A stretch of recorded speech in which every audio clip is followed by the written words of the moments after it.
Market to Market is everywhere you are. Subscribe to Market on YouTube, find us on the PBS video app to stream on demand, and add our 3 podcasts on your favorite podcasting app. The World Pork Expo returned to Des Moines, Iowa after a 2-year hiatus, but the list of challenges facing the pork industry remains long. We have a high hog market. We have strong U.S. domestic demand. We've got strong export markets. Now, it's not all roses. We've got some higher grain costs that push up our feed costs, and that's 70% of production. So we still have to mind our P's and Q's on our spend.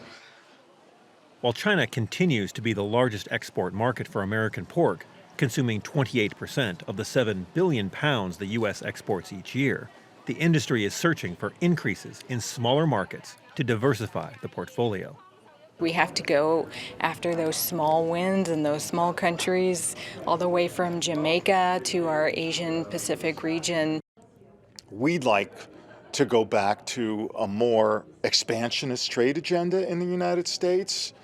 That wasn't really the standard operating procedure of the last administration. It isn't certainly in the early part of this new administration.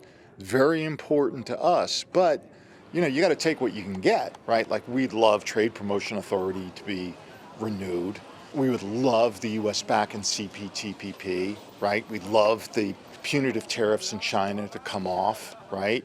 And we're making our views known to the administration, to members of Congress on those things, but what's really attainable? And where can we work collegially and positively with this administration? While expanding export markets will continue to support prices, the American consumer has rediscovered the joy of cooking at home. The only good thing about COVID is consumers stayed home and they had to buy meat at the store. I know the National Pork Board was just overwhelmed almost with requests for recipes, because guess what? People had to learn how to cook again. And suddenly they found out that it really isn't that difficult, and they can make products that are really tasty and nutritious for their families. As the economy of households is improving, clouds are on the industry horizon. Producers are worried about new production standards that will have to be met in order to comply with California's Proposition 12, which goes into effect in January 2022. NPPC officials believe adhering to Prop 12 will be detrimental to U.S. pork producers. I don't like it. I don't like production practices that aren't based on sound science, that aren't based on, what farmers know about great animal care and great production and efficiency and sustainability. And Prop 12 takes us backwards in all of those areas.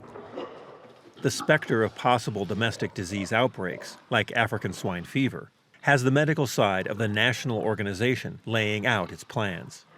The biggest questions we get from farmers is, if it hits, what are the rules going to be for my farm? Am I going to be able to have feed delivered? Am I going to be able to buy semen? Despite the challenges, the return of the Expo has helped the industry reconnect. I have had so many people saying, thanks for having this. We needed to see each other. I would, in one word, describe it as joy.